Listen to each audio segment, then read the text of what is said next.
Welcome to Mile High Sports Today. I'm Sean Drochar. This is Nate Lundy. Of course, big day. The morning starts with pretty seismic news. Conference realignment in college football continues unabated, and this time it reaches Fort Collins as the Colorado State Rams now will move to the Pac-12. The Pac-12, which currently at least is a Pac-2, Oregon State and Washington State, will expand to 6 teams at bare minimum. Starting in 2016, Colorado State joining Boise State, San Diego State, and Fresno State, along with Oregon State and Wazoo, to now make 6 teams.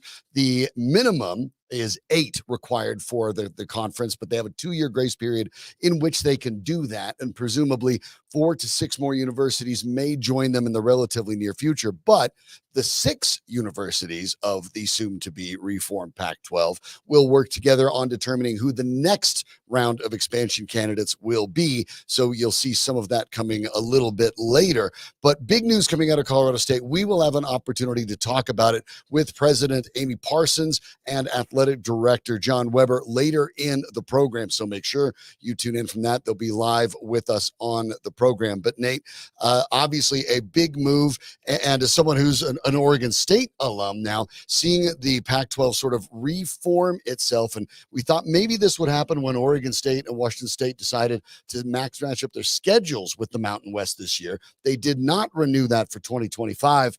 Now we know why. Well, I think that we kind of knew this was coming. I don't think this was a maybe. I don't think this was an if. I think this was a when. I think it's why Oregon State and Washington State took the rest of the schools to court and fought some legal battles to make sure that they maintained control over the conference itself. And rightfully so. I think they recognized that they had an opportunity to geographically, and it's one of the things that I want to talk to President Parsons and Athletic Director Weber about coming up in about an hour. But I think that geographically that it wound up making sense, and a recognition that there were some schools that would be interested in the potential of joining up with the Pac-12 and linking up with the rest of these. So I think that a lot of the legal maneuvers and things that were taking place over the course of the last several months, certainly the last 9 to 12 months, indicated that this was the direction that the Beavers and the Cougars were going to go, that the institutions were going to go. And I think now it becomes, okay, the first domino from some of the West schools has fallen, and the expectation is, as you pointed out, because of what's required to be the conference, they need to bring more schools on. I think now you get into the speculation of who those others are. But one of the biggest things that you could do if you were the Pac-12, and in particular Oregon State and Washington State, is make an initial announcement that showed the maneuvers and the changes that were coming, with a recognition that much like waves on the beach, there's going to be another wave that will come through. And perhaps by doing it not only tied to a Colorado school in Colorado State, doing it with Boise State, doing it with schools in California provides, maybe a little bit more weight, a little bit more cachet for what you can take now into the discussions with the rest of those schools. I have my own speculations. I've talked about them off air. I'm happy to talk about them on air as well in terms of where I think that they're going to go. But there are some very good schools in what would be considered mid-major conferences, which is what the Mountain West is/was, that I think look at this as an opportunity to try to bring themselves higher on the podium. Yeah, and look, there are a lot of things to like about the move. Obviously, when you're talking about the move in and of itself, it's a good move for Colorado State. You know, the idea of how the Power Five ends up existing going forward is still in dispute. The lawsuits that you talked about and some of the broadcast rights, the idea that the champions or the participants in the college playoffs still, some of these are holdovers. So all that has to be negotiated. But for Colorado State, it's a great move going forward. It elevates them into a new platform.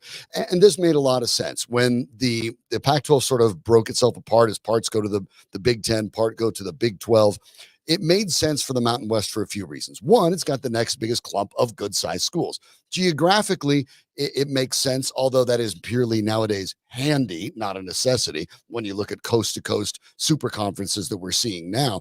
But it does make things easier, and it gives this new now half-dozen group an opportunity to start looking for other options to bring it into that conference and how it will fit in the larger view. For Colorado State, it's a no-brainer, and the timing of the announcement could not be better. The Buffaloes and the Rams renew the Rocky Mountain Showdown in Fort Collins this weekend. Canvas Stadium, relatively brand new and beautiful, is going to be sold out for this game in prime time on Saturday night. And if you don't think that a tremendous amount of the discussion is now going to be about the Rams leaping to the Pac-12, one of the legendary longtime conferences, regardless of how conference realignment changes the way these look, obviously you're mistaken. The timing couldn't be better. If it's a good game like it was last year, the highest rated primetime game that ESPN had ever aired, and now for CBS an opportunity to go to an audience that might even be larger over the air, over broadcast television for the Rams, I can't imagine how not only this move, but the timing of this move could be any better. Yeah, I think they timed it out very well, obviously, before this big game and the opportunity there. But I also think, like I said, I think there's some strategy to what's being done here. When you talk about the addition of the schools, and then you look at what is left in the Mountain West, for example. Also keep in mind, and I know that sometimes our brains go this direction when we think about the conferences. It is natural for us to sit back and think about these conferences from a college football standpoint. That's natural, right? Because that is the bigger of the sports, if you will, and I'm using the air quotes here, when it comes to athletics and thus conference alignment. I know that comes into question when we talk about the college football playoff, all of those kinds of things. But please keep in mind that when you look at some of these schools and where this may ultimately fall from a conference realignment for the Pac-12 standpoint, you are talking about college basketball. You are talking about baseball. You are talking about softball. You are talking about soccer. You are talking about a number of different programs that, while they don't carry that same type of weight and are not put in the spotlight to the extent that college football is, it can also play into how you decide to do the alignment. Let me give you an example. I would be shocked if a conversation between the Pac-12, and I know it's the Pac-2, but I'm going to continue to call it the 12 for the moment because of what's happening, okay? Yeah. I would be shocked if at this point the Pac-12 has not had a conversation with Gonzaga. Correct. Yes, I know that Gonzaga does not play football, but Gonzaga is a power in college basketball. They bring attention to college basketball. They bring you television money in college basketball. So there is obviously a conversation that can take place with the Bulldogs in Spokane and try to figure out how you could potentially incorporate them, even though they don't play football. There are things you can do here. Gonzaga has a baseball team. Oregon State's one of the best in the nation at college baseball and has been for the last 15 plus years.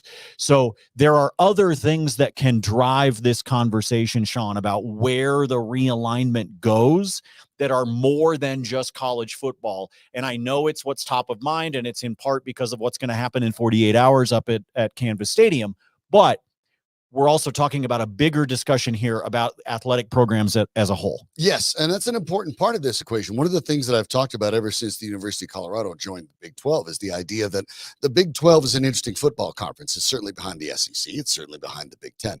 It's probably the best basketball conference in the country with the addition of Arizona as well. So you're talking about the best basketball conference there is. But the Pac-12, even with just these 6 teams, would be no slouches. You're talking about a couple of years ago, San Diego State, we know for they went all the way to the championship game, the first Mountain West team to ever make it that far. They've made the tournament the last 4 years. The Rams themselves have made it 2 out of the last 3 years. And so you're talking about building it up in basketball, building it up in baseball. What does that mean? And there are a lot of opportunities to make money for these universities in more ways than just college football. Does college football become a big part of the equation? Of course it does, because it is the primary revenue generator for most of these schools and the reasons they join a conference. But it's not the only one. Look, the University of Denver makes an awful lot of money in its athletics. It doesn't even have a football team or a baseball team. You can do this in a lot of different ways. And so the Pac-12 Board of Directors unanimously approved these 4 Mountain West schools to make that move. It will take a little bit, and the money has to be moved around. But on the bright side, some of the money that was retained by Oregon State and Washington State in their court cases may allow some of these universities to offset their costs and penalties moving out of it. So I think for the Mountain West, it will be fascinating to see how that breaks down. Eventually, when we'll see how many schools actually defect over to that, may may matter a little bit more. Could Air Force be on the way? Air Force is one of those universities that has a lot of cachet as a service academy. It also has the opportunity to maybe go the independent route, as Army does. So there are some options there. But would there be value? Yeah, there could be value there. But that is a different discussion for a later date. And these universities have to decide if they want to be part of it. But for the Rams, for the new Pac-12, this feels like a really good first step, because each of the universities, I know Boise State's best football days were a couple years back, but they have a reputation around college football as being a tough team and an interesting team visually to play against. Fresno State has had its moments. CSU has as well. San Diego State has as well. What a move, by the way. Sean Lewis leaves Kent State, goes to Colorado for part of a year to go ahead and make a jump, get San Diego State, and here we are. Bam, now he's back in the Pac-12 as a head coach. Yeah, and here's what I would tell you to keep an eye on, if you are someone that has followed the Mountain West quite a bit. And I believe, like I said, I believe that this first move of 4 teams is the beginning of a wave, and there will be a second wave. Do not be surprised at all if UNLV and San Jose State also move from the Mountain West. Do not be surprised if that takes place. And the 2 biggest reasons for that are the television markets. It brings you the Bay Area and it brings you Las Vegas. And those 2 things are massive, because remember, part of what they're going to want to try to do, the Pac-12 network is now defunct. Larry Scott completely screwed it up from the beginning. It's entirely his fault. The Pac-12 network should have been something that was just fine, and he screwed it up as commissioner of the Pac-12, but I digress. They're ultimately going to want some form or fashion of that to return, even if that is something that is done as an athletics broadcast media deal with the likes of Amazon or Apple or somebody like that.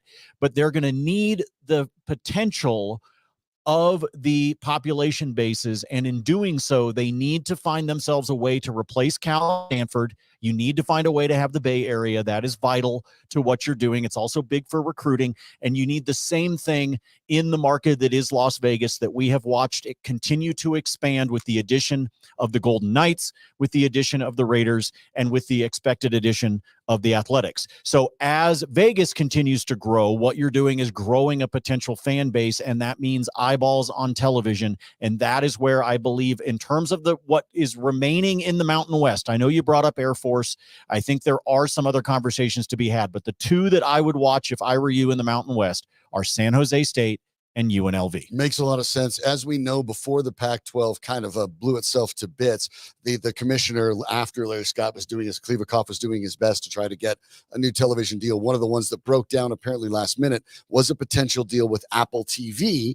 Perhaps in this case, much like we see Apple TV do with Major League Soccer, perhaps something like that could be a fit for the Pac-12. We know that Apple wants in. We know that market wants in. You're talking about the West Coast, Silicon Valley, the Bay Area. That might be a natural fit. And if so, all of a sudden, this move, which looks good for Colorado State now, may end up looking spectacular. So all in all, a really good move. We'll talk more about this with CSU President Amy Parsons and Athletic Director John Weber in just about an hour. I want to remind you, of course, that if you're looking for the perfect place to work, play, exercise, and socialize, then you don't need to look any further than the Denver Athletic Club, right in the heart of downtown Denver for more than a century. You know it, and there are reasons why. As a DAC member, you'll enjoy top-notch amenities like a full fitness center, but you expected that. You thought you were going to go there for your workout, but did you know that they had a licensed childcare center there as well? They do spa, massage, Pilates, a full golf simulator, and even a bit more there. They have all of it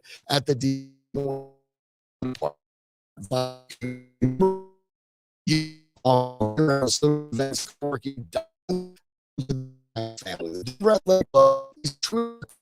your whole life. So join the DAC today. Find out what it's all about. Visit Denver Athletic Club CC for all.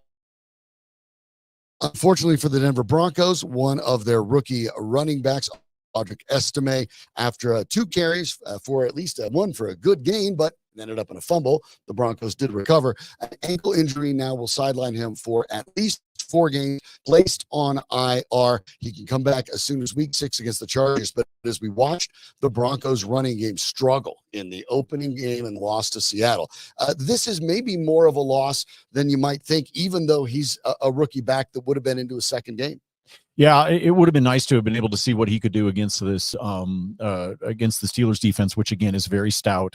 This is going to be quite a challenge for this team, but it would have been nice to see him continue to get some more touches and do so at the NFL level and continue to get used to that style of play and the strength of the defenses within the NFL. But you kind of got to shrug it off and keep going, unfortunately, and that's what the Broncos are going to have to do. I keep coming back to this, and I think it's because it just sits in the back of my head with every single thing that I think about with this team. I don't have expectations in 2024. And so anytime somebody is on the IR, anytime we're not quite sure what to expect out of the play of Bo Nix or out of the receivers or anything like that, I continue to have this little voice in the back of my head. And I do have a lot of voices in my head, by the way, folks. There's a lot of them. Sometimes they don't say very nice things.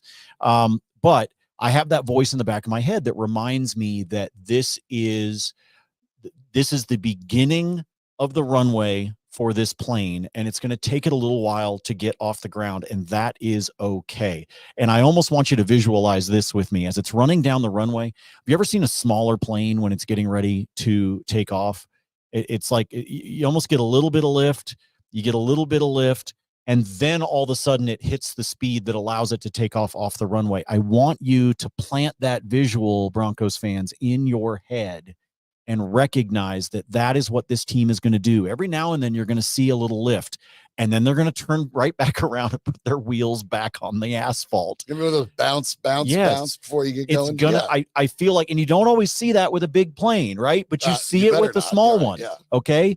You see it with the smaller planes. If you are someone if you've ever spent time watching the planes out at Centennial Airport, if you go eat at Perfect Landing and you just sit out and look outside the window and watch these planes take off, the smaller ones, that's what they do. There's a little bit of a whoop, whoop, and then they finally take off. That's what this team is going to be here in 2024. So for every moment that you think you see this positivity, I think you'll see a little bit of a dip, and then I think you're going to see it come back up, and then I think you're going to see a little bit of a dip. Be okay with that.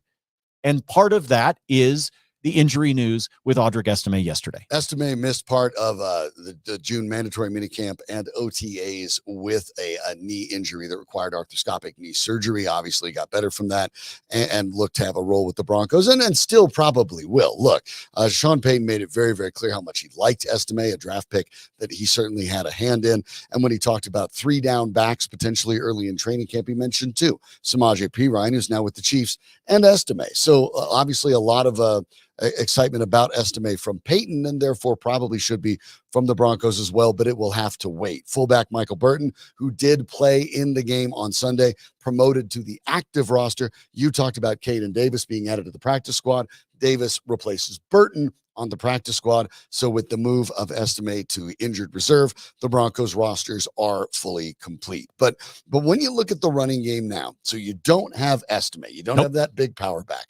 So now you're looking at a combination of Javonte Williams, Jaleel McLaughlin, and I suppose Michael Burton. Because I'm okay with that. No other running backs, obviously, on the roster at the moment, unless they're going to potentially promote someone from the practice squad. But it does feel like in this game against the Steelers, you're going to have to maybe do something that the Sean Payton didn't want to do. You're going to have to invest in that and force feed that running game, even without your big rookie from Notre Dame. And I'm okay with that. I am perfectly okay with that. If you recall, Troy Rank mentioned to us when he was on with us earlier this week, he said that he would like to see Bo Nix under center a little bit more. If you recall, he talked about that. For me, if you're going to do that sort of thing, then let's go old school I formation. I mean, you've got a good Michael Burton is a good fullback. You've got someone with some talent. Stack it in the backfield. Let Burton try to do some initial blocks to be able to help Javonte get through a little bit of that hole. Let's do it. I'm okay with the talent that they have. They do not have an elite running back, nor do they have an elite wide receiver. They don't have an elite offensive line. They don't have an elite quarterback. They don't have an elite safety. They have an elite corner. Not a tight end. They got an elite corner. That's what they do have. And an elite kick returner. Otherwise, the word elite does not belong in Denver's vocabulary right now. No. So I'm okay. Like, is Javonte shorter? Yes, he is, but he also weighs 220. So put him out there and let him plow, and let's see what he can do. I'm okay with it. I really am. I think the Broncos are at risk at times of overthinking things a little bit with Sean Payton. And we know that he tends to get away from the run. And you're right, that sort of old school approach against the Steelers, especially, who did not score a touchdown, despite the fact they beat the Atlanta Falcons. They didn't get in the end zone. And when you look at a Justin Fields' day, I would say he was fine, certainly not great, certainly not elite. He's expected to start in this game as well, as Russell Wilson nurses that calf injury. But I think the Broncos have a little bit of room to maneuver here because they're not facing an offensive juggernaut in the Steelers. So yeah, you can run a little bit. You can run old school I. You can run two back sets with Williams and McLaughlin if you want to go for a combination there. You can hand it on short down distances to Burton himself as the up back. That's fine too. So I think Sean Payton has the opportunity to go back to the future a little bit, help Bo Nix out. Would it be better with Estime? Sure, it would. Do you want him to have those carries? Do you like having that option? And Estime, by the way, one of the bigger losses perhaps isn't on the offensive side. He was actually a big contributor on special teams as well and looked really good there. I think you could replace that, but losing Estime for a while is a bit of a drawback. But I think you're right, Nate. You're talking about a guy who was your third running back. If you've lost your third running back and a special teamer, you don't want anybody to be hurt. But this is certainly something you can overcome, and it shouldn't impact the Broncos' ability to win or lose this game on Sunday. No, it shouldn't. And look, I know it's a really, really small sample size, but if you go all the way back to 2021, Javonte Williams took on the Steelers on the road, had 61 yards on the ground, broke off a 49-yard run in that one. And so it kind of affects the overall average. But you look at it, and he basically averaged about 7.5, a little over yards per carry. And it was in part because of that 49-yarder that he broke off, but it means that he's capable of doing it. We all know he's capable of doing it. Does he still look like he's a little bit behind based off the injury that he's coming off of? Yes, of course it does. But you don't have a choice right now. You got to put him out there. And I think Javonte Williams would welcome the opportunity to be able to try to get the rock and try to prove something. Yes, he's going up against a really stout defense. But you got to do something. You're at home. Try to play off the crowd. Yeah, and I think there is some of the takeaways from the game, obviously, on Sunday. The idea that Williams with the 2.9 yards per carry, there's the concern that maybe he's just not the same guy as he used to be. And we don't know. The sample size is small. But, okay, 2.9 yards a carry. Not good. That said, the first carry of the game was 9 yards that might have gone for a touchdown.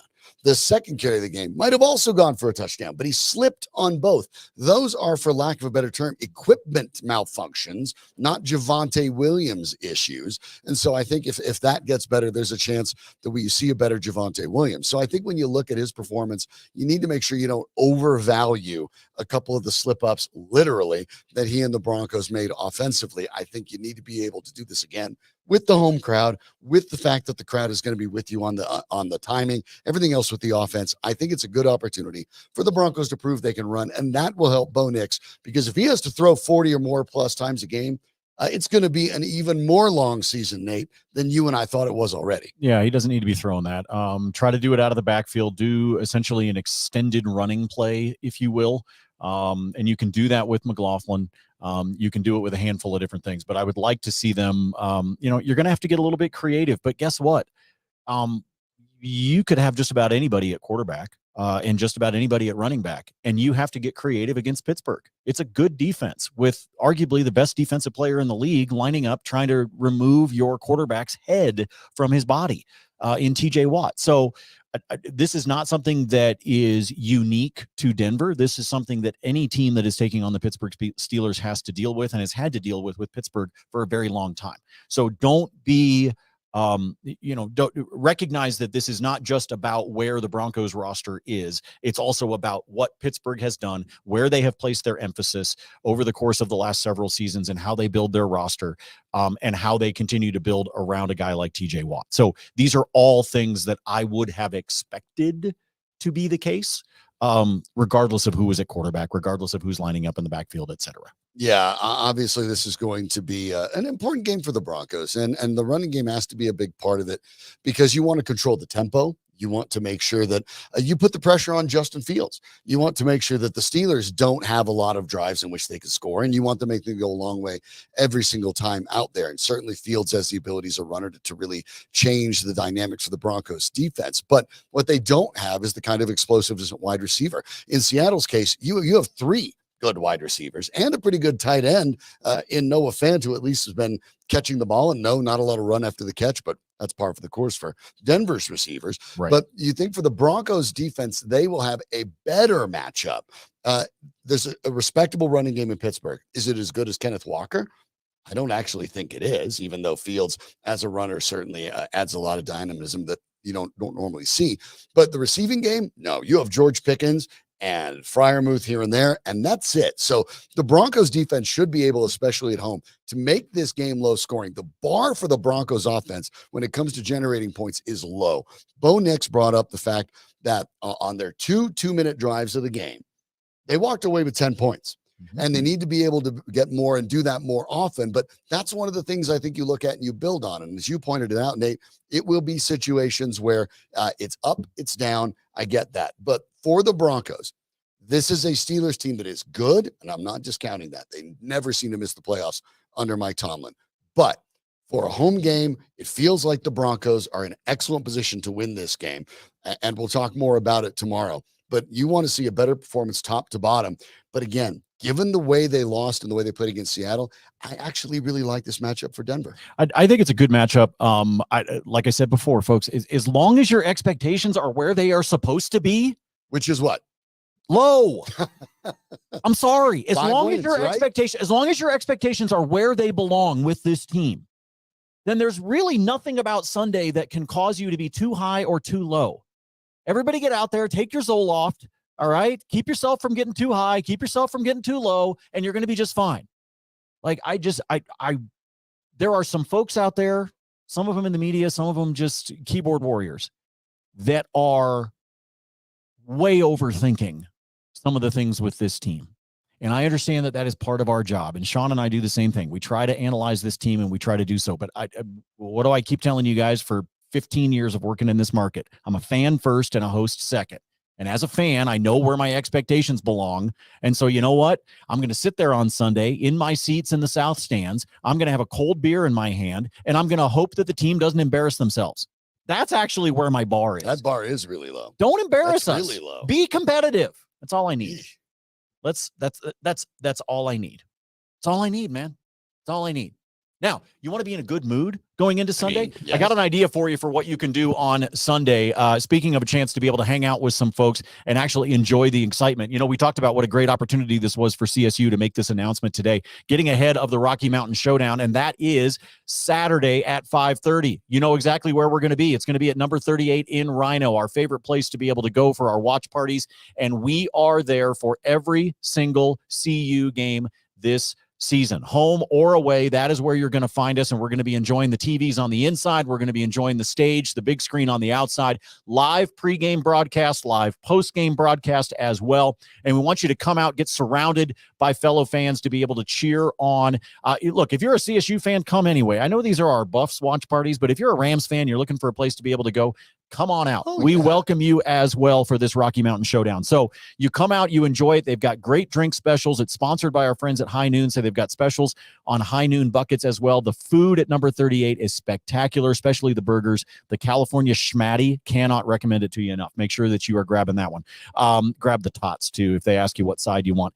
But line it up with the menu, line it up with some drinks, line it up with your friends. And if you go to number 38's website, just, break out the Google later, you can find it. If you go to number 38's website, they've actually got some specials you can do in terms of reserving a spot, a table for you and up to 8 people to be able to kick back and watch as well. And they've got food and drink specials that go with that. So everything you're looking for the watch parties, whether it is for CU, whether it is for the NFL on Sundays, whether it is for the upcoming Nuggets and Avs season, we'll be there as well. Our favorite spot to be able to go every single time is number 38 in Rhino. Make sure you get out there. We do giveaways as well. So tie into all of it with us at number 38 for our watch parties for CU and beyond. Prior to the game, by the way, I do get the memos over at number 38. Of course, you have college football all day, and the Taylor Swift tribute band playing prior to that as well. So I mean, it's a you can Taylor Swift tribute band. yeah, you can make it a whole day down there. So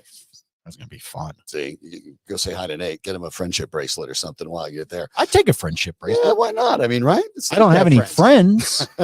Well, I mean, I have no I skills. take a friendship I bracelet. have no crafting skills, Nate. I can't make you get anything. I mean, my daughter makes those. Maybe my daughter will make me one. There you go. That'd be nice. For the Broncos in this game against the Steelers. We talked a little bit about the passing game of the Steelers. And George Pickens is a very talented receiver, but they don't really have anybody opposite of him. And that's a big advantage for the Broncos, especially given that Pat Surtain was so solid against DK Metcalf. The question coming into the opening game and now going into this one is, can Riley Moss be the guy opposite of Pat Surtain? And I think there were a lot of positive signs. Kind of funny. Riley Moss's game against the Seahawks was kind of those Rorschach tests, right? The ink blots, and you kind of see what you want to see. A lot of people, a lot of fans, a lot of even media members looked at it and thought Riley Moss underwhelmed, was lacking. The Pro Football Focus folks gave him a 52.3 overall grade on defense, which isn't very impressive. But I disagreed with that. There were things I really liked about Riley Moss's game. When we had him on earlier this week, Cody Rourke and I discussed it a little bit. We liked it too, but Cody had an opportunity to break a little bit of Riley Moss down in his film study. I'm really critical on myself. I would say I'm the biggest, critic, and obviously I was disappointed after the game, and then I took a look at the film, and they make plays too at the end of the day, and I was on them, the entire day, and I think I was in good position for the most part, but again, they make plays, and I gotta get some more reps at the back shoulder. But, I think I competed well, and, I got some tackles, so I thought it was a good day.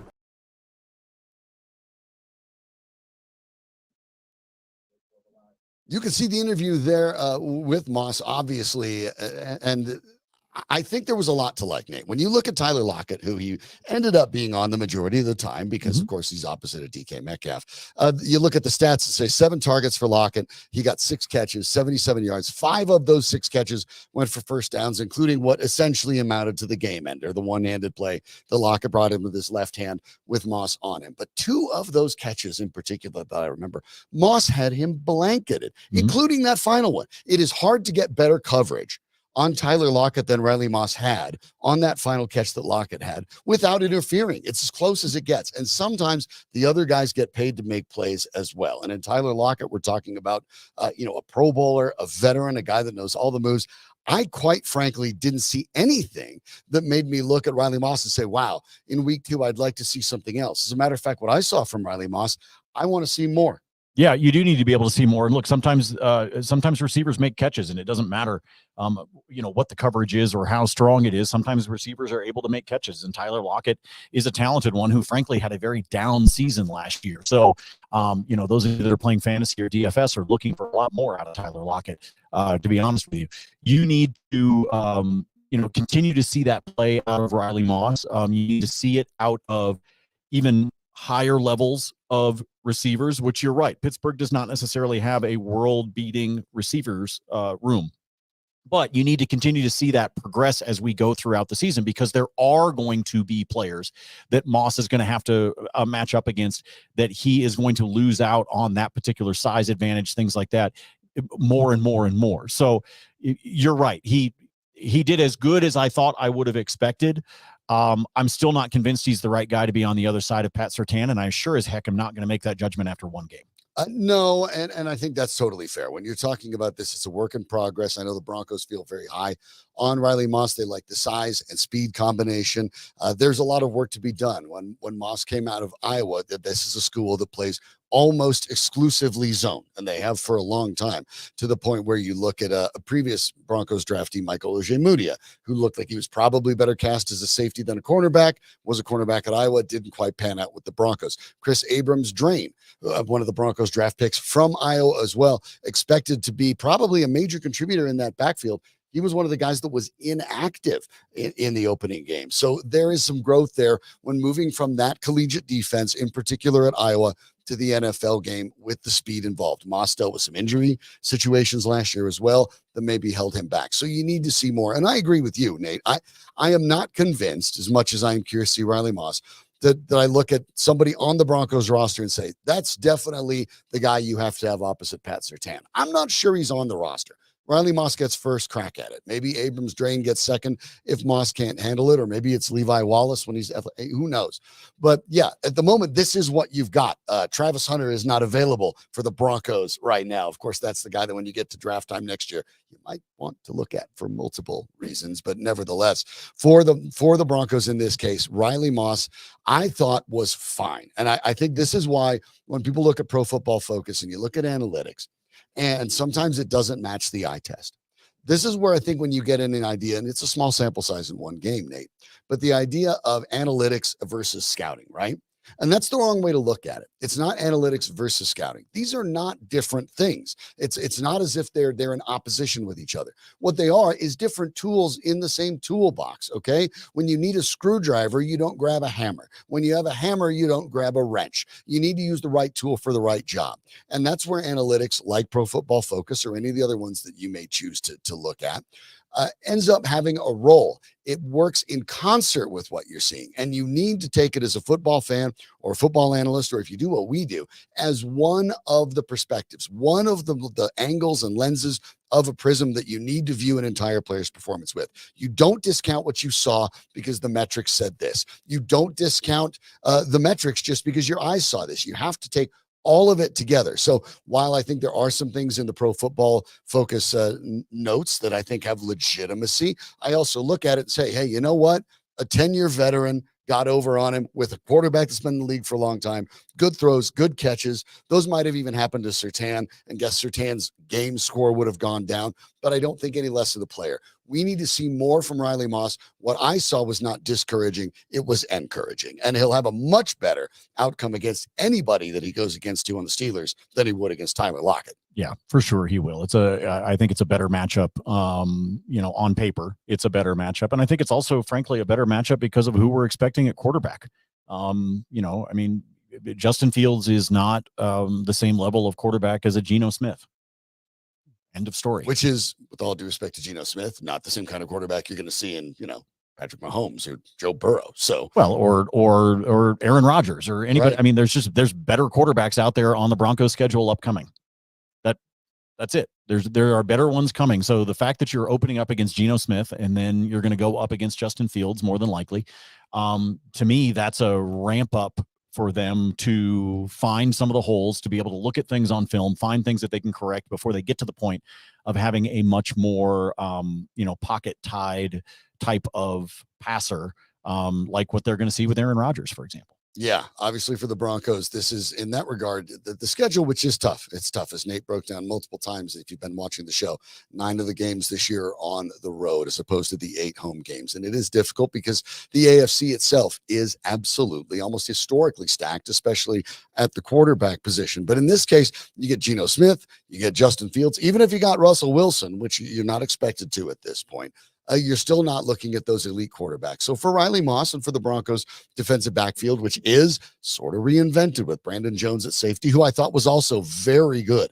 Brandon Jones to me stood out as one of the Broncos' best players defensively. And PJ Locke, I thought was solid, but that defensive backfield is very, very different. You're talking about at where this was not very long ago, 3 of the 4 starters when you're talking about corners. And really, if you even want to take it to 5 starters, Nate, with the slot corner and Jaquan McMillan. 4 of those 5 guys are new from the way even last year began. So yeah, there's going to be some challenges. We joked about continuity yesterday, but it also matters back there when you have to know, you have to hand those off. You have to know when your safety's got you over the top. You have to know when you're crossing, who's going to pick up those receivers. And that's a work in progress too. So in this regard for the Broncos, they're kind of lucky to have, for lack of a better term, that preseason sort of extended with Smith and then Fields before you really hit the meat of the schedule. Yeah, you got to be able to figure some of these things out before you get there, because it's going to get ugly, and it's going to get ugly quickly. on their schedule. I think they were given a little bit of a gift with how things are starting out. Yes, I know that everybody was looking forward to being able to cast some boos and some general just anger Russell Wilson's way. You're not going to be able to do it. He's going to be standing on the sideline with an earpiece. Well, he'll have a uniform on, whether he's active or not. Broncos fans that for some reason feel this vitriol towards him, which like it was all his fault. But. I don't understand. He's not the one that wrote himself a blank check. George Payton wrote him the check. So take your vitriol out on him. But at this point, this game is a winnable game at home. I've told you that I believe this team can win 5 games. And that is because I believe that they can go 500 at home based on the games that are on the schedule as it stands right now. But one of the ones in order to get to 500, I got to be honest with you, is this Sunday at 2:05 to be able to take care of the Steelers because you're likely not going to win a lot on the road. So try to be able to pick up what you can out of this fan base, a fan base that is going to be excited. There's going to be some good energy at Empower Field on Sunday. I think the fans are going to be loud. The weather's going to be nice.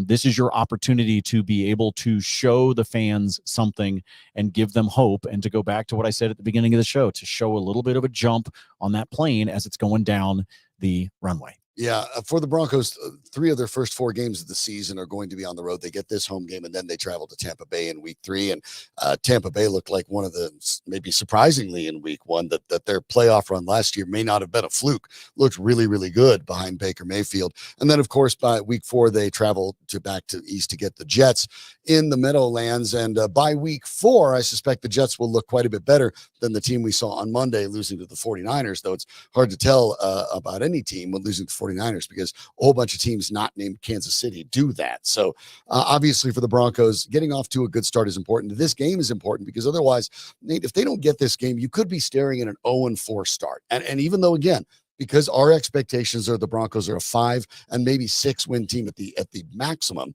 that wouldn't be a shock. But an 0-4 start would, I think, be really disheartening to a Broncos fan base that sees Bo Nix, thinks about all the hope that might provide. And then if it doesn't materialize and you have that 0-4 start, it's kind of air coming out of balloon, and then it puts a lot of pressure on that home game against the Raiders in week 5. Yeah, and it's one of the only 2 home games that you have where you're actually favored. I mean, you can let that sit for a minute. They're favored against the Raiders and they're favored against the Panthers. That's it.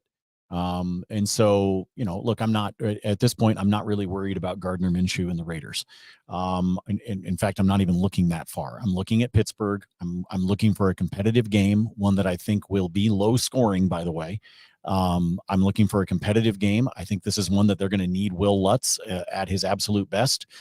Because I think they're going to have to settle for field goals a few times against this Pittsburgh defense. May even need a long one at some point. But I think that the points are going to be at a premium. And if that is in fact going to be the case, then not going 3 and out like they did in Seattle for 842 drives in a row, you cannot do that here because you're going to have to give that defense a break. The offense needs to be able to give them an opportunity to actually finish a full cup of Gatorade before they have to go back out. Yeah, that was the major part of it. And when you talk about it, the field goal game, look, if there's one thing we know about the Steelers, they can kick it. Chris Boswell went 6 for 6. That's how they won 18-10. Not a single touchdown generated by the Steelers in this game, but Boswell was consistent, 6 for 6, get him at altitude. You probably shouldn't assume he'll miss either. So it is going to probably be a low scoring game. Field goals will matter, but the team that can get into the end zone, not to be all John Madden on this, the team that gets into the end zone more, Nate, probably stands a really good chance of winning this game. But I agree with you because I think it's going to be a game that's often decided by field goals. And even though that's not very exciting for Broncos fans, you know what would be exciting? A win, however you get it, because you don't want to be staring at that 0-4 start for the Denver Broncos. We'll take a bit of a closer look at the Pittsburgh Steelers, what they bring to the equation. It'll be a lot of TJ Watt. We'll tell you about it next. BYB Bare Knuckle returns to Denver, Colorado, Saturday, September 21st for the long-awaited rematch of the 2023 Bare Knuckle Boxing Hall of Fame Fight of the Year in one of the greatest bare knuckle battles to ever take place in the Trigon. As former BYB lightweight champion, Mark the Shark Irwin looks to regain his title against the man who took it from him, Julio Tenori. Plus, BYB women's lightweight champion Patty Juarez looks to become BYB's first two-division women's champion when she faces Courtney Cameron for the BYB super lightweight title. Don't miss these great matchups and much more. Visit BYBExtreme.com for tickets and information. I've also got somebody who will not stop texting me. Who's texting me while I'm on the air? I'm going to call him out right now. I really should. I should call him out by name. I'm sitting over here, like, I even said to the guy, I'm on the air right now. And he's still texting me. Looking at you, Mike. Knock it off. Hey, you know what? People are excited, right? I mean, look, the Broncos have their first home On game. the air, Michael. A heavily anticipated home game against the Pittsburgh Steelers. Maybe less so now that Russell Wilson is not going to be. If you were only getting up for this game because of Russell Wilson, Really? You've got mental issues. That's very silly. And the funny thing is, you know, the whole idea of revenge game for Russell Wilson. Russell Wilson got his revenge. The Broncos are paying him $38 million to play for a team that made the playoffs last year and a team that's 1-0. The team that needs revenge is Denver, right? Not Russ. Yeah, Russ is doing just fine, and he's not Try the to one. take some of that money back out of his hide. You talk about offense and everything else, you know, that's a concern. Like Russell Wilson wasn't the guy not putting Marvin Mims on the field when Broncos are looking for playmakers. He's not even here and Marvin Mims isn't on the field. So we can discuss more about that tomorrow when we certainly will. But we want to Denver's got more reasons to hold on a second. Denver's got more reasons to have revenge. Okay. Try to take a little bit of your of the 200 and whatever million dollars back out of Russ by beating his new team. Do the same thing to Nathaniel Hackett. I can keep going down the list, folks. If you want, like, let me ask you this. You think in a game against the Falcons, which is coming up, by the way, that there's some sort of revenge with Justin Simmons? No, there isn't. The team recognized they needed to be able to go younger. They needed to be able to save some money. And it's an opportunity for Simmons to go to a team that's got a pretty damn good shot at the playoffs. Nobody needs revenge there. And I guarantee you the reception that Justin Simmons is going to get at Empower later this year is going to be fantastic.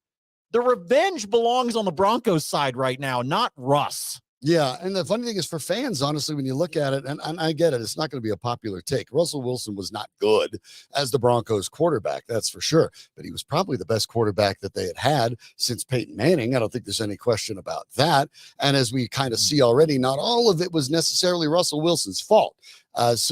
I think when you look at it, you know, if you got offered Russell Wilson's contract, you'd sign it. Right? Like any of us would have signed it. So that's not Russell Wilson's fault. He's not calling the plays. That's not Russell Wilson's fault. Russell Wilson threw for 10 touchdowns to Cortland Sutton alone, mainly when he went off script. So that was pretty good. Sean Payton got mad at him, and the team tried to actually get him to undercut his own contract. That's the Broncos' fault. As Nate put before, George Payton signed him to the deal. The ownership rubber stamped it. That's their fault. Sean Payton knew who his quarterback was before he took over as head coach. That's their fault. The Russell Wilson situation is not really about what's wrong with Russell Wilson. Russell Wilson is guilt, if there is anything, is he wasn't as good a quarterback as the Broncos had hoped when they wrote him the check. But that can happen with any free agent in any sport all the time. The mistakes that were made were primarily on the Broncos side. And they're the ones that are dealing with it, given their salary cap issues and the dead cap money. But so what? It's not about Russell Wilson. It's about the Denver Broncos trying to get a win over the Pittsburgh Steelers, a team that they are going to have in their home opener. So we take a look at them. They knocked off the Falcons 18-10 last week in an underwhelming game for the Steelers offense, but a very impressive game for the Steelers defense. Look at the talent on the Falcons, because they had Bijan Robinson, because they had Kyle Pitts, Drake London. Tyler Allgeier might be the best backup running back in the NFL. And they thought they could finally lift that by getting Kirk Cousins. And that sound you heard was just that of the air going out of the balloon, because the Pittsburgh defense was that good. And by the way, that game, it wasn't in Pittsburgh either. Yeah, exactly. Look, I'm like I said, I'm over this whole Russell Wilson thing. I know that a lot of people hold on to that kind of crap. Yeah. For an extended period of time.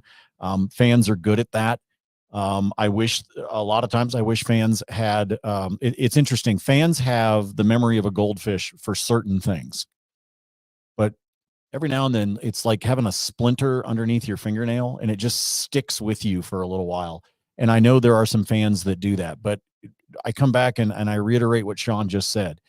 If somebody put, I mean, heck, there didn't even have to be as many zeros as there were in Russell Wilson's. If somebody puts in front of you a no-brainer contract to put a bunch of money into your bank account, you're going to sign it too.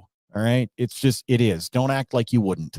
Oh, Nate, I'm happy in my job. Yeah. Until somebody adds 3 zeros onto what you're getting paid. And then you jump ship very quickly. So stop it. Because everybody would do the exact same thing.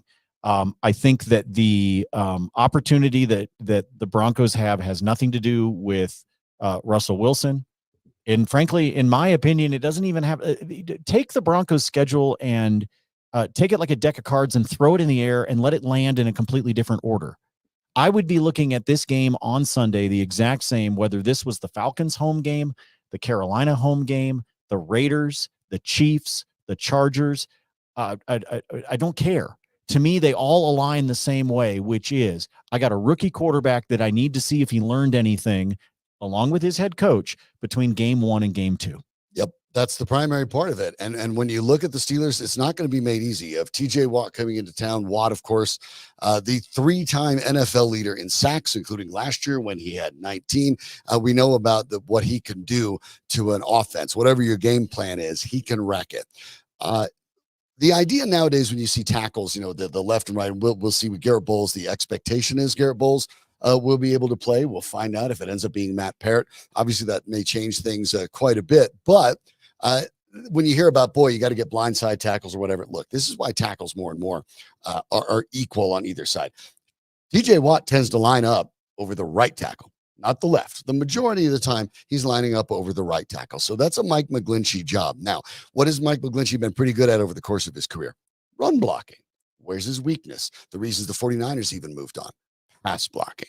So when you look at the McGlinchey-Watt matchup, and certainly if you looked at the Parrott-Watt matchup, that's disastrous. But for the Broncos, there probably is no way to contain TJ Watt. So if you can't contain him, you need to scheme around him.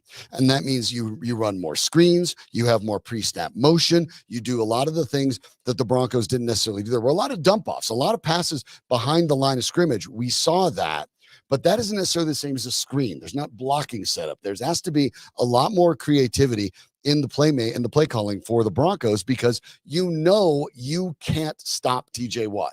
You can try to limit him, but even that's going to be very, very difficult for the Denver Broncos. So is there something in particular that you would like to see that you haven't seen, at least not only in game 1, but from what you've seen from Sean Payton in the last handful of games that he's coached for the Broncos? Be committed to the run. Be committed to it. Give your quarterback a damn break. That's what I want to be able to see on Sunday.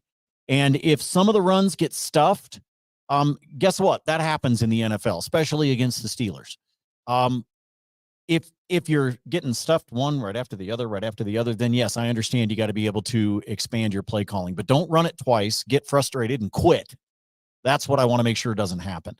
I want to make sure that the second half is not as lopsided in the play calling as it was when it was in Seattle. I want to make sure that you do not expect your quarterback to throw it 44 times. That's ridiculous. None of those things should be there. So the number one thing that I need to be able to see out of them is, you need a rushing attack. You need it.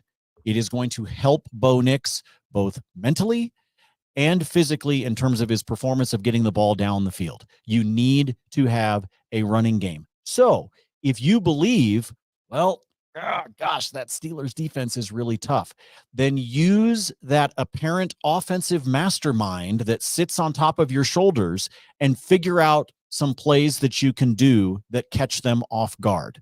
And as we said, if that means Bo going up under center with an I formation behind him, if that means Bo under center with split running backs behind him, if that means getting creative with McLaughlin out on the outside and in essentially an extension of your rushing game by doing these quick screen passes in the hopes that he can find his way up the sideline for 3-4 yards, then that's what you do. But find that creativity that seems to be quietly something you brag about with that with the ego that you have, and show it to us, especially when you're not going to have to fight the crowd noise because you're at home. Yeah, and there are other ways to go about this too. You know, we haven't seen a lot of it from a Sean Payton offense, but shovel passes are one of those options. As long as they're quick, they can be relatively safe. Handoff delayed runs can be a difference maker. What you want to do is you'd like to get the only way to really, because Watt has terrific lateral movement.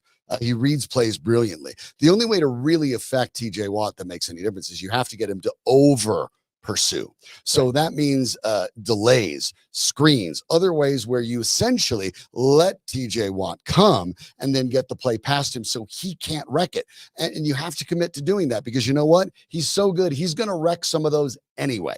It's going to happen. And if he doesn't, a lot of his teammates will, because yeah, I get it. We focus on TJ Watt because I agree with Nate. If he's not the best defensive player in the league, he's in the discussion. And the only reason you would say he maybe isn't is because you're looking at differences in position than you necessarily are ability of the player. But you have to find a way to get more creative with that and accept the fact that not only will Watt wreck some things, but his teammates will too, because this Pittsburgh defense is very solid. It's well coached. It doesn't make a lot of mistakes. They don't overcommit to a lot of things. So you're right. This is one of those games. You know you have limitations with a rookie quarterback. You know you have limitations given top-end playmakers on your offense. So this is why Sean Payton gets paid $20 million a year, right? Be creative. Do what you do. Work around this. You know the players you have. You know what they're capable of. You know them better than anybody. You're aware of what Pittsburgh can do. So scheme around it. Do what you need to do, whether that's motion, whether that's delays, whether that's the extension of the running game, like Nate said, dump offs at certain times. Whatever you have to do. But this is why the Broncos pay a Sean Payton. Instead of going to a bunch of guys who never have achieved what he's achieved, who don't have the reputation that he has, this is why Sean Payton makes the big bucks, to scheme this kind of game. And yes, Sean Payton is capable of it. Yes, he has a preferred style of offense, and he is definitely one of those coaches that you'll sometimes hear with basketball coaches that say, we want them to adjust to what we do. We're just going to play our game.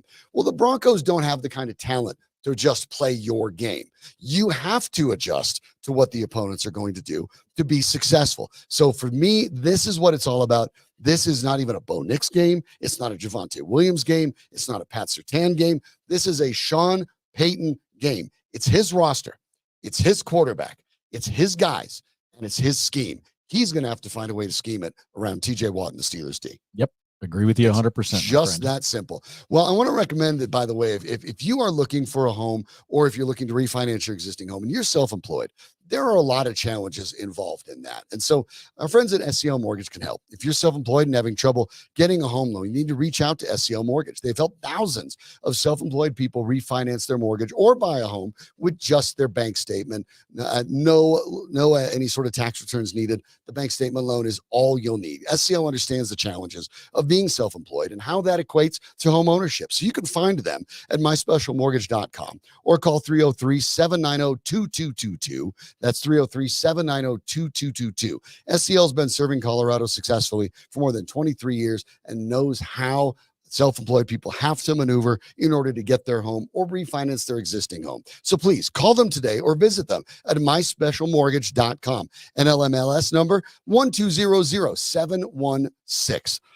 Nate, for this week, obviously we have the NFL Week 2 upon us. Yep. And tonight it's already back.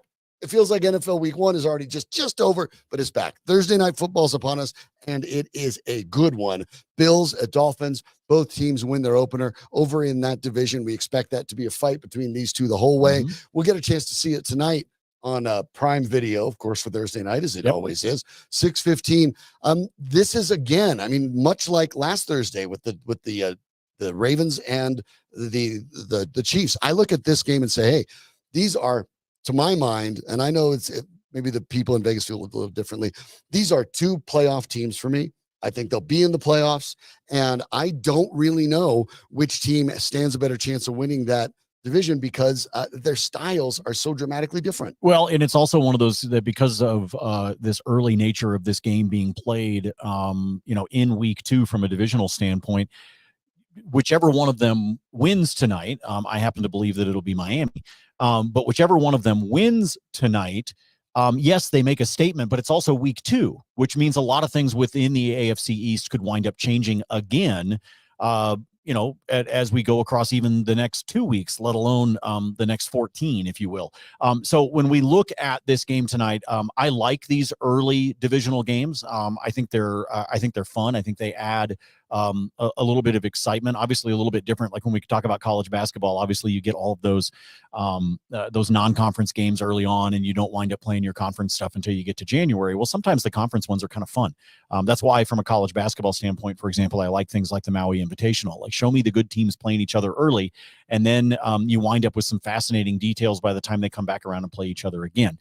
So I think Buffalo and Miami, these are both very good teams. These are both teams that are expected to be in the playoffs, regardless of whether they are the divisional winner or they enter as a wild card. Here's what I find really fascinating about this game, and I want to give you some of the lines that exist as we go into this evening, and then I'll give you a handful of bets that I like for you to be able to have some fun with as well. But when you look at the game itself, you are talking about Miami as a 2.5-point favorite. So essentially, I know this is kind of cliche, but the odds makers are saying, all right, it's basically a coin toss. We're giving it to Miami because they're at home. That's essentially what's happening here. And remember, the lines makers do everything with the hope that the bets will be 50-50 on each side. So that's part of the reason that they do it. 2.5 points, and the over-under sits at 48. Now, I want to start with the total. I already told you that I think Miami's going to win. And I actually firmly believe that it's a road game or a home game type of thing for Miami. I'm also not convinced what the injury to Josh Allen's non-throwing hand really means. So I do give an edge a little bit here to Miami. I also think that Tua Tagovailoa is playing with a little bit of swagger right now. And I think he's going to take it into this Thursday night game. But I want to focus in on the total for a second. Folks, 72 hours ago, that total was 51.5. A 3.5-point move in the total of that game, basically in 3 days and some change, shows you where the money is going. The money is going on the under. I did the exact same thing when it opened at 51.5. If you follow my spreadsheet that I have posted up on Twitter, you would have seen that I immediately jumped on the 51.5 when it was there. And in fact, by the end of the first day after I saw it, it was already down to 50. Now it's down 2 more points. Here's part of the here's what I can hear a lot of people saying right now. If you look at the history between these two teams, and if you take into account, I don't know, I'm going to forget the exact number, but if you take into account maybe the last 8 or 9 times that they have played each other, the average number of points that have been scored is 54. All right. So now you're going, wait a minute, Nate, why the heck is everybody taking the under? Because the last 3 times they have played in Miami, the game totals were 35, 40, and 35. There is something that happens when these two teams are playing each other, specifically in Miami, that is lending itself to the lower scoring. Could we see that pendulum swing the other way? Absolutely, we could. But despite the average total between the two of them, it shows you how much higher that scoring has been when they are up in Western New York compared to where they are when they're in South Beach. Yeah, and the overall numbers, and it's even more dramatic when you think about the fact that since 2017, the average score for the Bills against the Dolphins, no matter where they play, is 31.7 per game. When you take the unders numbers that Nate was talking about, shows that those are pretty heavily skewed towards Buffalo.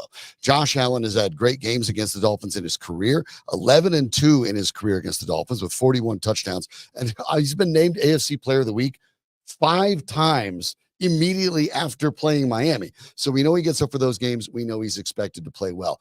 The challenge, of course, the injury, which Allen said he's ready to go on the non-throwing hand. And for the Dolphins, of course, Raheem Mostert is out for this game. Devon Achane is going to be a game-time decision. He had 100 combined yards last year. If they don't have those running backs, if Achane can't play, How do you think that affects Miami? Do you still like their chances in the game? Yeah, I actually do still like their chances. Remember that Jeff Wilson Jr. is there as well. By the way, was the starter for the Dolphins before the Mostert and Achane kind of machine kind of ramped up. So remember that they have Jeff Wilson Jr. By the way, if you're looking for a long shot bet from a touchdown standpoint, take him now, because if they declare Achane out, the odds are going to change on Wilson, and they'll change pretty dramatically. I happen to believe that Achane's going to play. Just based on what I'm seeing so far in the media and on social media coming out of South Florida. I believe that Achane is going to play, but I also believe they'll put him out there on the field. They'll do the warm-ups, and the training staff will make sure that he's feeling good. But I got a gut feeling that he's going to play. But that doesn't mean if he's not 100% that you're not going to see Wilson anyway, which is why I recommend him as an anytime touchdown play. But you talked about Josh Allen for just a second, and I want to be able to throw this out there because it's one of the bets that I actually do like for this evening, and that is for him to have 2 or more passing touchdowns. The best odds in the business right now are sitting over at FanDuel. They're at -102, so it's essentially flat money for you. A standard on a player prop is -115 for those of you that are new at this. So the fact that it's -102, you're actually getting a better payback over the course of things. Here is why. Sean talked about the fact that Josh Allen has played Miami 13 times. He has had at least 2 touchdown passes in all 13 times he has played Miami. He is a perfect 13-0 on this prop, folks. He's always had at least 2 touchdown passes, and in particular in the regular season where he's played them 12 times, it's the same thing. He's had at least 2, and he's had multiple games where that number is actually 4. So even though I talked about the idea of this being lower scoring when they have played down in Miami, this is still a matchup that Josh Allen has taken advantage of. Let me add a couple more to that. Josh Allen is a perfect 6-0 on Thursday Night Football. I already told you I think he's going to 6-1 tonight. I do believe Miami is going to win this game, but he has never lost on Thursday. As a matter of fact, he's averaged 264.7 yards per game, and his touchdown to interception ratio is 14-6. He's got a 107.5 passer rating. All of that on Thursday Night Football. And on top of that, by the way, he's averaged 47 yards per game on the ground. Josh Allen likes playing on Thursday night, and here's why I think those stats matter, just in general. It shows that at least for Josh Allen, the short week of preparation doesn't matter, because he's perfect on Thursday nights as a quarterback in the NFL. Well, given that, one of the reasons that I like the youngster Keon Coleman to score an anytime touchdown over at betmgm.com, a +230 to get a touchdown is exactly that. Well, it's got to go to somebody, right? And when you look at the receiving core for the Bills, obviously it's a little revamped. If you've been watching it over the last couple of years, you're like, wait, where'd all these guys go? Well, right now, Coleman led in targets in their opening game with 5. Nobody else had more than 3, and those were running backs as well. So I think Coleman had the best, the total yardage. He had the most targets. He had the most catches, and we'll see if that continues. But at the +230 for an anytime touchdown, knowing that in this case, Allen has never had fewer than 2 against Miami, I really like Coleman for one of those. Yeah, I think you got an opportunity there. The other guy that I like to be able to pull one in up there on the screen for you, Dalton Kincaid for an anytime touchdown at +225, also at BetMGM, just as Sean was talking about. Shop around a little bit on this one. Some of the books have him down at +190 or +200. You might as well take the extra 25 cents if you can get it. But I do really like Dalton Kincaid with an opportunity. Primarily, this is a little bit of waiting for the pendulum to swing back. He was kind of non-existent for Buffalo in week 1. And so I believe that you will see some play calling that sort of shifts things back the other way, and you wind up looking his direction a little bit more and a little bit more and a little bit more. So I think that Kincaid can wind up being one of those guys. I like him for a touchdown. His yardage prop, I believe, is at 43.5. I like the over on that one. And I think his receptions is even sitting at 4.5. You might be getting plus odds there. If you want a same game parlay that one, I would bring him down to 4. I think he's good for 4. I'm not positive that he'll get to 5, but if you look at what he can do, I think against this defense, he should be able to get above his yardage total. I think he gets at least 4 catches, and I do believe that one of those will be for a touchdown. Before we leave the Thursday night betting opportunities here for the Thursday night football, I'll throw a couple of other things out there for you. I'm kind of baffled by this one, which a lot of times means that the odds makers know something that I don't. Not surprising. But I will tell you this. Earlier this week, James Cook's total yardage, so his rush plus his receiving, was sitting at 84.5. As of this morning, it's sitting at 81.5. It's coming down, and I have no idea why. I believe you take the over on that one. This is one that I think you counter bet because it's come down a little bit. And the reason why, I think he may get 30 yards receiving. Like, I think he may wind up with a really decent chunk of that coming through the air. And I think his receiving prop is at like 19. I think he may blow that number up. And if that happens, it shrinks what he needs to do from a rushing standpoint. So as much as I would do his receiving yards, I actually wouldn't bet the over on his rush. I would do his receiving, and then I would take the two totals together, his rush plus his receiving, and I would play that one because it gives you the ability, if he happens to get something strong, if he breaks something from a receiving standpoint, he's going to hit that total. He doesn't necessarily have to do it on the ground.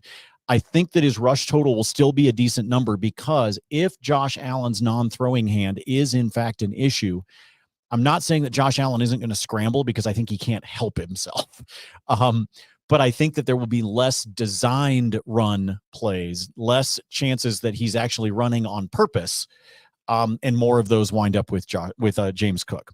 Can I give you my little crazy same game parlay? I have a Sure, player I'm throwing together for Tua because he is the NFL's leading passer after 1 week, 338 passing yards. And obviously Buffalo's a different animal when you're talking about passing against them. But over at BetMGM, I look at his just looking and not getting totally dramatic about it and playing with a lot of alternates. But the over for him is 271.5 yards passing. Remember, 338 last week. And we know that the big play in the passing game is part of it, especially with Mostert out and maybe HN being banged up. So I like that over, but it's a minus 115. Not that that's actually terrible in and of itself, but you like getting into plus money when you can. So I'd like a look at the completions, and he had the over under is sitting at 22.5. Now he had 23 last week when he got the 338 yards.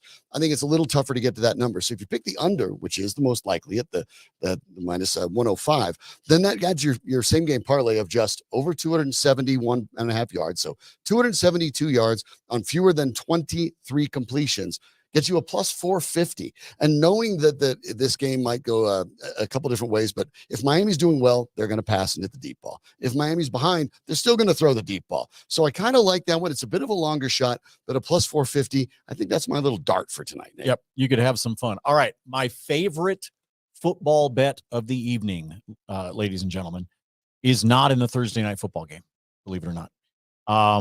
And it's not even in the actual full, FBS, like Arizona State playing. I am going to take you to Northwestern State and South Alabama, folks. Okay. We are going to go with what I consider to be my absolute D-Gen play of the night. That's what I call it. You can see it there on the screen. It is my D-Gen play of the night, but it is hands down my favorite bet of the evening. And that is the over in the matchup between the South Alabama Jaguars and the Northwestern State Demons. By the way, for those of you that are not aware, Northwestern State is in fact not in Idaho, Washington, or Oregon. Northwestern State is in Louisiana. So just letting you know that. But in this matchup between them, these are two of the worst defenses in college football. I don't care whether you're talking about the FBS level or the FCS level. Their defenses stink. And the reason I believe that we are going to smash the over on this one is because of a gentleman by the name of Gio Lopez. He is the quarterback for South Alabama. In week 1 of college football, Gio Lopez went for a total of 494 yards combined and 4 touchdowns. That's 3 through the air and 62 yards along with a rushing touchdown as well. So you put all that together and you give me Gio Lopez taking on, again, not a very good defense, knowing that he had almost 500 total yards of offense in week 1, tells me that he's going to do the same. I believe that South Alabama by themselves is good for 7 touchdowns. Seriously. Wow. I think they might score 49 points by themselves, which means if Northwestern State can manage to get on the scoreboard twice, I just hit the over. So I'm doing my DGen play of the night. It is 60.5 for the total. It's been creeping up, by the way. I would play this all the way to 64.5 and still be comfortable for what it's worth. I'm just throwing that out there for you. Well, it's always fun if you're just rooting for points, right? I mean, that's all you got to do in this game is just you're rooting for a damn track meet. Yeah, just go is essentially points. What you're rooting you're for. rooting for a highlight reel. That's fun. That's it. That's really all you have to do. Is root for a highlight reel and you're good. So I would say absolutely that is I think that's a fun one. That is one that I would fully take advantage of. So there are my bets. I'll have some more for you up on the spreadsheet. But Sean's got a word for you from our friends at SCL Mortgage. Yeah, well, we have a chance to talk about, we talked about a little SCL a little earlier, but our friend Dr. Rick Perea. Oh, Dr. P. I'm sorry. I got my wrong sponsors Wellness here. Wednesdays here. We have a chance to talk about, you hear from Dr. Rick Perea every Wednesday, Wellness Wednesday. Get your checkup from your neck up from Dr. Rick Perea, who spends his time, of course, working with athletes of all stripes. It can be from the pros. He's worked with the Broncos. He's worked with the Rockies. He's worked with the Nuggets. He's worked with multiple NFL teams during their apex of their runs for the playoffs. So he's been able to work with the top of the top and help them get even better and reach new heights. He can do the same for you, whether you're an athlete yourself, whether you're a parent of a young athlete, or whether you just want to get better at whatever it is you do at work, or just find yourself in a happier spot in your life. There's always things we can do to improve our mental health. And that's what Dr. Rick Perea does. So check him out over at think14u.org. That's think1, the number 4u.org. One of the nation's foremost performance psychologists. Find all the way he can help you with, from athletics to business and everything in between. Get your checkup from the neck up with Dr. Rick Perea at think14u.org, and check him out on Wellness Wednesdays right here at Mile High Sports. Obviously, a big time news coming down in the collegiate sports world today. The Colorado State University and 3 other universities from the Mountain West will be moving to the Pac-12 in 2026. We're delighted to be joined by University President Amy Parsons and Athletic Director John Weber. Thank you so much for joining us, both of you. I know it's obviously a very busy day.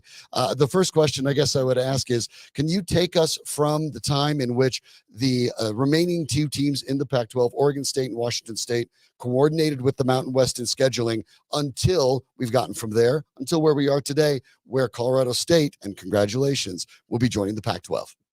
Well, first, I really appreciate you guys having us on today. It's a historic day for Colorado State, but it's something that we're unbelievably excited about. You know, this is an opportunity that we've been working on for a really, really long time. You know, so we're sitting over in Canvas Stadium today. You know, if you look at the decade-long effort that we've been doing to invest in our athletics programs and our men's programs and our women's programs, this is a culmination of years of hard work. So this opportunity in front of us is something that we're unbelievably excited about, and paints a really, really bright future for Colorado State. John, Amy, first of all, I get to say a personal thank you because, as everybody knows, I am an Oregon State grad, which means I am thrilled that I am going to have a much better opportunity to watch my alma mater. No offense. I root for CSU, but now I can root for CSU except for those handful of dates on the calendar during the year. I'm very excited about the fact that Scott Barnes and company are going to be associated with Colorado State. President Parsons, I wanted to ask you about this process because I know that, for example, Athletic Director Scott Barnes at Oregon State sent out a note to alumni, of which I obviously received that note earlier today, and talked about that this new opportunity with the Pac-12 provides an opportunity to I guess, for lack of a better way to put it, sort of have this blank whiteboard and have a little bit of control over what the progression of this conference looks like, not only with the addition of these 4 teams today, but with what other additions or what other things may come. How important was that to you and the university to recognize that you might be able to have a little bit of control over your future fate? Yeah, I think that's a great way to put it. That is something that's really exciting to us, and credit to the Pac-12 for reaching out to us. And the 4 of us who are leaving the Mountain West have equal rights in the Pac-12. So now there's 6 of us who make up the board, and we have equal voting shares to work together to increase our numbers and to further expand and to think about what other schools we want to invite into the league and what our media rights deals look like going forward and other important things to affect it. I personally get really excited about having that seat at the table and the six of us taking control of our destiny and building a league that really reflects who we are, not just athletically, but academically. CSU and Washington State and Oregon State look a lot alike in terms of our academic strength and our research programs. And we're excited to build academic alliances. Our vice presidents for research, our provosts, they'll all be building alliances right along with our ADs on the athletic side, and to be part of a tradition and a history of the Pac-12. It's such a storied league. You know, who wouldn't want to be a part of that brand and the history of it? And then to also be part of the rebuild of it and what it's going to look like going forward and really reflect modern day athletics. I mean, it's an opportunity of a lifetime. We're thrilled. The timing of this announcement, obviously not accidental, but certainly fortuitous, given the fact that the stadium that you are sitting in, beautiful new canvas stadium, will be sold out and highlighted on national television on CBS this Saturday as the Rocky Mountain Showdown returns to Fort Collins for the first time since 1996. Obviously, this is a showcase for the university at the perfect time as this announcement gets made. What is the sense, obviously, with you, with the university as a whole, with all this news breaking today? I wish we could take credit for the timing, honestly, because the timing is so great. Yes. It is coincidental that this is coming out, but CBS is here right now getting ready to film campus in Fort Collins and to showcase one of the best rivalries out there. And we've got a sold out game coming our way. Beautiful September day, 5:30 kick. It just couldn't be better, I think, to showcase Colorado in general and football in Fort Collins and Boulder. And now to be able to tell the story of CSU joining the Pac-12 at the same time that we're focused on the Rocky Mountain Showdown is pretty much a dream come true in terms of timing and announcement and our ability to really tell our story. Mm-hmm. John, from an athletics standpoint and from what the rest of the conference could wind up looking like here as we go forward, I'm not going to ask you to speculate on which schools or anything like that. That's not what we're trying to do here. But as you've had these discussions, do you get a feel for could we see other Mountain West schools become a part of this? And B, has there been a discussion about what the timetable might look like for other schools to make the decision that Colorado State obviously already made? Yeah, so the six schools here that are now part of the Pac-12, that is going to be a very high point of focus for us. In terms of speculating on which schools those would be, we have a lot of work to do before we make any kind of decisions along those lines. But it's an opportunity for us to build a conference in a manner that competes at that absolute highest level, and that's what we're all after: being able to showcase what we do athletically and showcase who we are as an individual collegiate institution. This is what it's all about. John, would you like to see some of your fellow Mountain West schools join you? Yeah, I'd like to see us, build a conference out the right way, and we're going to work really hard on making sure that we've got the right membership in that conference, and one that that competes academically, athletically, research-wise across the board.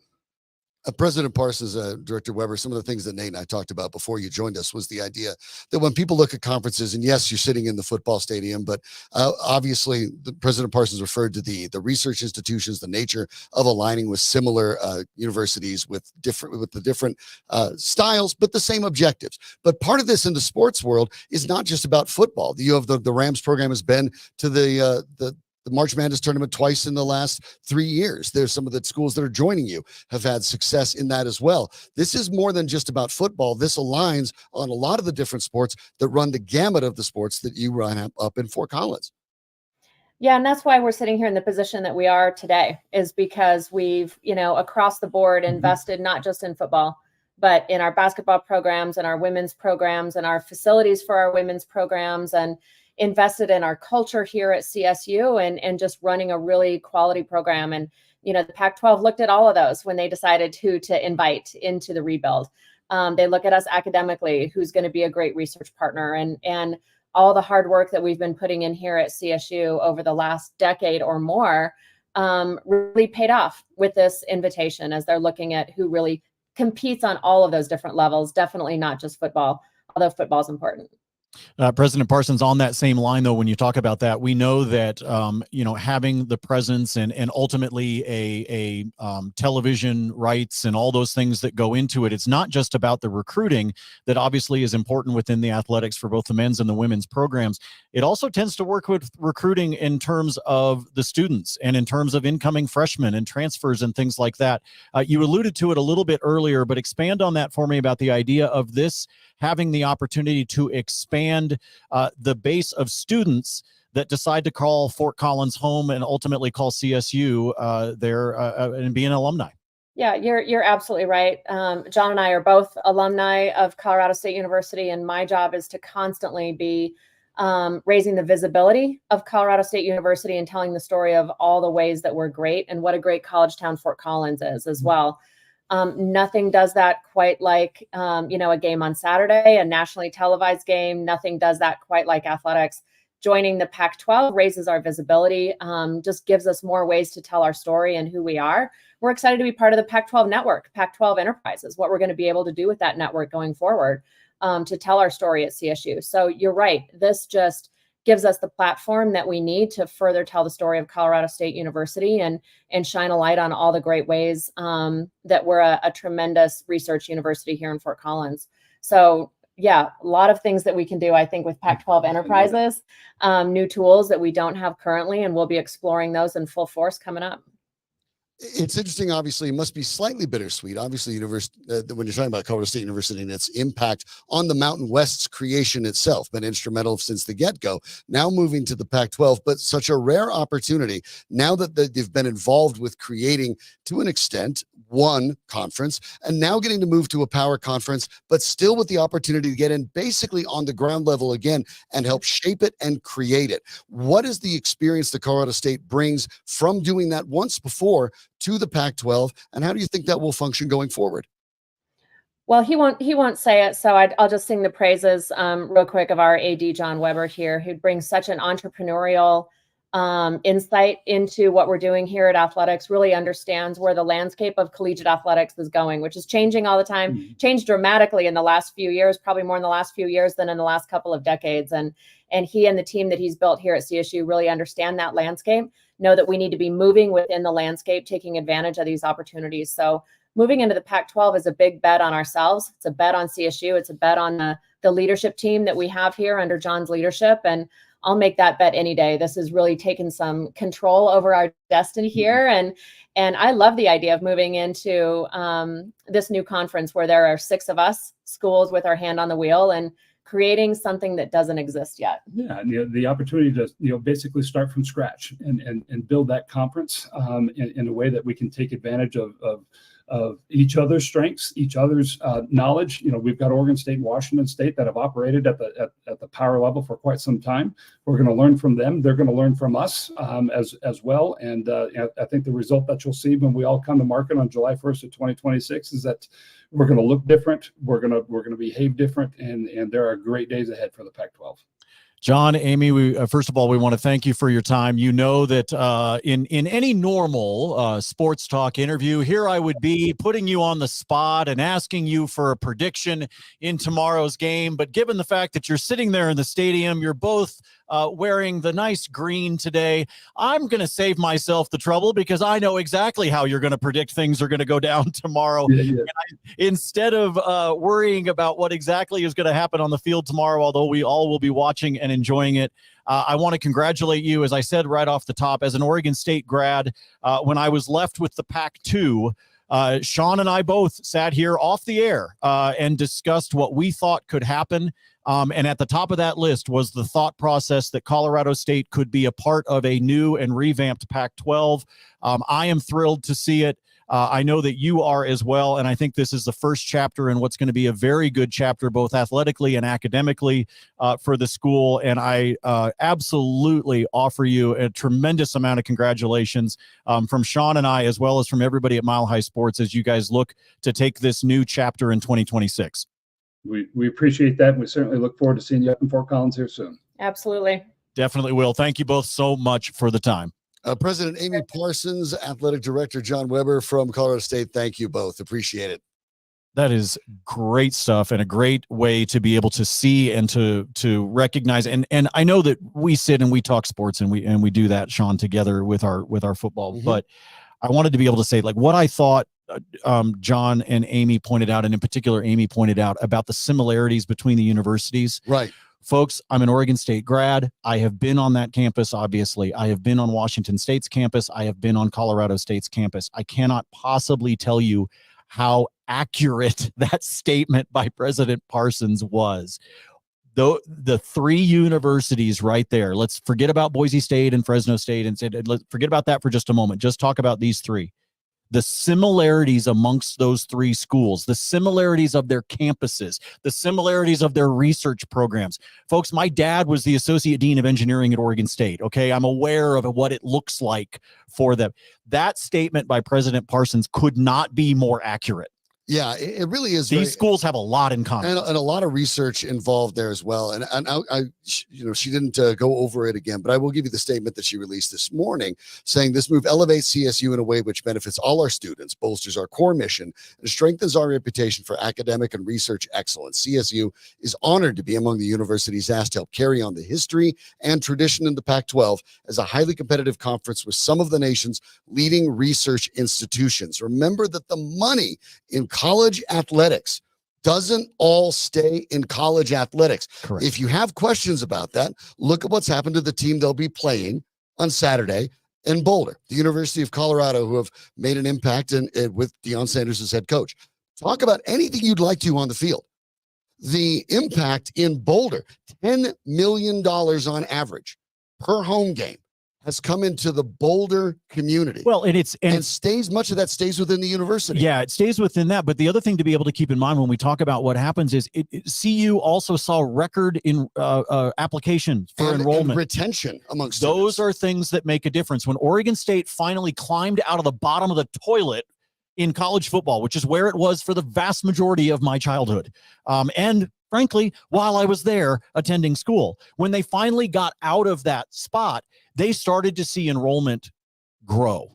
Okay. Oregon State's national championships in baseball, even though baseball isn't the equivalent of football, I understand that, but their national championships in baseball and the fact that they continue to go to the postseason and to the College World Series in Omaha has helped allow them to have the spotlight. So it doesn't always have to be football, although that is certainly where the first chess piece moves. It doesn't always have to be that for there to be this expansion with the university. And that is why I wanted to be able to point that out when we wrapped up the interview about how, like, that was not, college president speak. That was accurate. Yes. In terms of the similarities between OSU, Wazoo, and Colorado State. And in an NIL world, remember, whatever the future television contract ends up looking like, and it will be lucrative, that money allows the university to very quickly level up, because now CSU already has the facilities. If you haven't been up to Campus Stadium Fort Collins, it's tremendous. It is very good, and it stands at the equal and better even with some of the Campus Stadium's really nice. there. It's very, very nice, and it's on campus. It's going to look great. It's going to be showcased on Saturday night. All of this helps the university's athletic programs, the university itself. It strengthens the rivalry between Colorado State and Colorado, which means you're competing more for Colorado's own students. There is no downside to the entire state.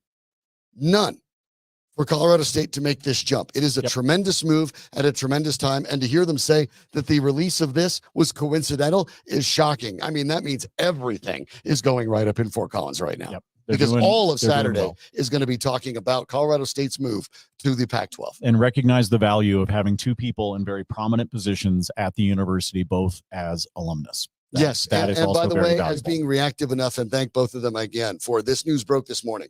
And as they pointed out, coincidentally, and they both had time to get together, sit and join us to share all this with you. Greatly appreciate. I sent a note a few hours ago, folks, and made a request, and actually, and in full disclosure, I sent out a note and said, hey, can we have a conversation with John? And they replied back and said, we'll get you John and Amy both. Not normal. And That's that was tremendously responsive. That was spectacular. So my thanks to them. If you missed any part of it, we'll get it posted up. Rich Kurtzman, who is kind of our boots on the ground in Fort Collins, has already got a story up at milehighsports.com about it. We'll have another one following the interview that we just did here. But thanks for letting us run a little bit over time on the show today to be able to share that interview with you. Yeah, well worth it, of course. Danny Bailey is the one that makes all of it work. Thanks so much. Thanks, of course, to CSU President Amy Parsons and Athletic Director John Weber. We will be back more with the Football Friday and probably haven't spoken the end of this either. So much to talk about tomorrow. Take the over on a between Football South Friday. Alabama and Northwestern State. Oh, man, the man is They might score 100. He's a degenerate, but you'll know tomorrow whether he was right, because I'm sure he'll mark it down. He's Nate Lundy. I'm Sean Drotar. Thanks so much for joining us on Mile High Sports today. But keep it right here, because you're in the right spot. Live, local, independent, serving Colorado for nearly a quarter of a century. This is Mile High Sports.